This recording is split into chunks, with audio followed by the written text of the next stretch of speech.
अगर इस शरीर में लक्ष्य को हासिल नहीं किया तो क्या होगा?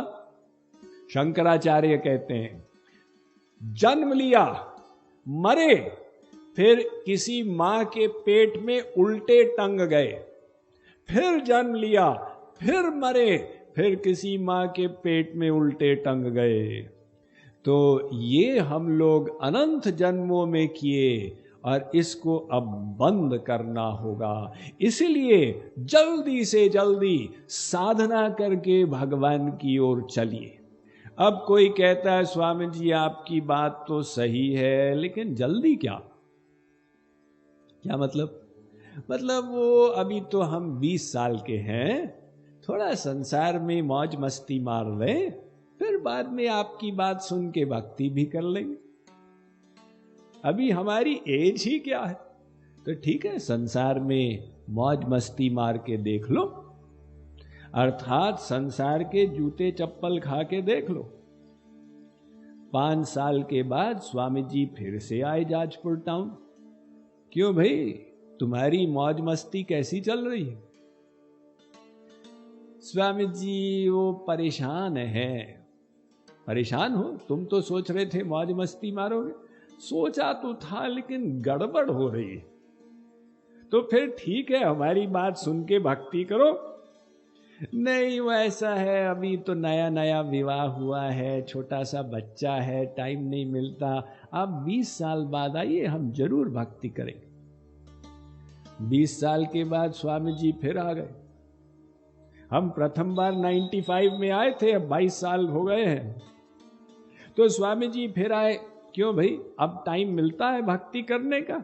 स्वामी जी अभी तो ऐसा है, लड़की का विवाह कराना है, लड़के के लिए बिजनेस स्थापित करना है, अभी तो टाइम नहीं मिलता। 10 साल बाद हम रिटायर हो जाएंगे, फिर टाइम ही टाइम होगा, हम दिन भर राधे राधे करेंगे। 10 साल के बाद फिर से स्वामी जी आ गए। ये बाबा लोग भी ढीठ होते हैं, पीछा ही नहीं छोड़ते। अर्थात उनका एक ही तो काम है ना, जीवों को भगवान की तरफ चलाना। तो क्यों भाई, रिटायर हो गए? हो गए तो अब टाइम है भक्ति के लिए? नहीं, आजकल मैं अपने बेटे की दुकान पर बैठता हूं। रिटायर होने के बाद बेटे की दुकान पर नहीं, वो व्यापार में कच्चा है ना। लोग कहते हैं स्वामी जी क्या करें। एक महिला सत्संगी आई हमारे पास, स्वामी जी वो अब की बार मैं प्रवचन नहीं सुन पाऊंगी आप। क्यों? वो अपने नाती पोते को देखने के लिए मुझे भुवनेश्वर जाना। रिटायर होने के बाद फिर भी बहाने बनाते जा रहे हैं। अर्थात हम बहाने बनाते जाते हैं, समय आएगा तब कर लेंगे, समय आएगा तब कर लेंगे। ये कर लेंगे करते करते अनंत जन्म बीत गए और करना नहीं हुआ। ये प्रथम बार नहीं है जो आप लोग किसी संत का प्रवचन सुन रहे हैं। अनंत जन्मों में हमने अनंत बार ऐसे प्रवचन सुने, और जब सुना तो बात अंदर जाके लगी, बात तो सही है, करना चाहिए। हमने सिर भी हिलाया, बिल्कुल ठीक, बिल्कुल ठीक। लेकिन जब प्रवचन स्थली से बाहर निकले तो हमने आपस में मीटिंग की। ये महात्मा जी की बात तो सही है, लेकिन माया बड़ी बलवान है, क्या करें? यानी लापरवाही हमारी, दोष माया को। दूसरे ने कहा भगवान की इच्छा होगी तो हम कर लेंगे, उसने भगवान को दोष दे दिया, भगवान की इच्छा नहीं। तीसरे ने कहा भाग्य में लिखा होगा तो कर लेंगे। चौथे ने कहा समय आएगा तो कर लेंगे।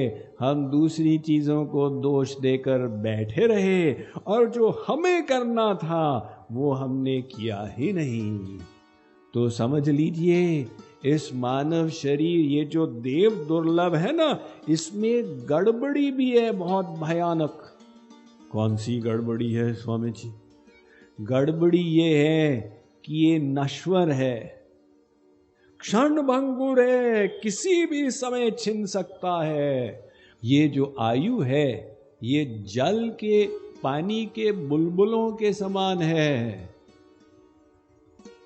देखिए वो पानी में बुलबुले उठते हैं ना, एक तरंगाई सब बुलबुले नष्ट हो गए। ऐसी कोई भरोसा नहीं है। इसलिए तो युधिष्ठिर महाराज से यक्ष ने पूछा था किम आश्चर्यम। महाभारत में वो यक्ष था ना कुएं के अंदर, उसने 4 भाइयों को खींच लिया। तो युधिष्ठिर आए, यक्ष ने कहा मेरे 60 प्रश्न हैं, सबका ठीक ठीक उत्तर दो वरना तुमको भी खींच लूंगा। तो उसने प्रश्न किया किम आश्चर्यम, संसार में आश्चर्य क्या है। युधिष्ठिर ने कहा कि अहन्य हनि भूतानि गच्छन्ति हयमालयम शेषा स्थिरत्वमिच्छन्ति किमाश्चर्यमतः परम। प्रतिक्षण लोग मर रहे हैं, देखने वाले देख रहे हैं किंतु सोचते हैं मैं तो नहीं मरूंगा। बेटा मर गया, बाप कहता है मैं तो 50 वर्ष का हूं, भी मुझे 25 वर्ष और जीने। तो अगर ऐसा होता कि गारंटी होती भगवान से 50 वर्ष तक अवश्य जियोगे तो ठीक है, 49 इयर्स तक लापरवाही कर लो, 1 साल मेहनत करके भगवत प्राप्ति कर लो। किंतु यहां तो एक क्षण का भरोसा नहीं। 2 बातन को भूली मत, जो चाहसी कल्याण। ये भक्त कवि नारायण कह रहे हैं कल्याण चाहिए, 2 बातों को भूलना मत। किसको नहीं भूलना? भगवान को। भगवान को नहीं भूलना, ये तो सभी जानते हैं। वो कहते हैं नारायण एक मौत को दूजे श्री भगवान। पहले अपने मौत को याद करो, उसके बाद फिर भगवान को याद करना, वरना पोस्टपोन करते रहोगे। ठीक है ठीक है। तो ये भगवत प्राप्ति की जो इच्छा है, इसमें हमें तुरंत अग्रसर होना है, पोस्टपोन नहीं करना।